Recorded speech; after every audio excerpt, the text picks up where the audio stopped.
Kiachana mambo mengine, unaamini mfumo uliopo ni sahihi au kama sio sahihi, shida ni nini kwenye huu mfumo ambao baadhi ya watu ndio wanaulaumu kwa uendeshaji wa klabu? Mfumo kwanza unahitaji mabadiliko. Tena mfumo si rafiki hasa kwa watu wenye timu yao wanachama. Kwa maana wanachama wanakosa nguvu. Umeona? Wanakosa nguvu kwa sababu mfumo huu unawabeba hao walioko juu, wao chini unawapoteza kabisa.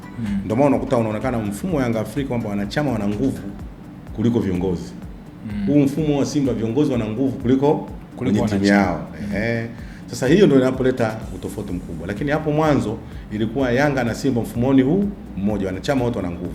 Lakini mabadiliko yalikuja kutokea ndio hayo ambayo yameleta hii. Na wao wamegundua kwamba mabadiliko ambayo yameathiri watu kutokuwa jirani na timu yao. Sasa watakachofanya na hisi kwanza hiyo mwaka unaoanza waifanya marekebisho ili wataingiza ili watu wawe katika timu yao, wajione mmoja ya timu yao. Kwa sababu ukilipia ada ya wanachama unajiona na wewe ni pati ya unakuwa una haki ya kuuliza.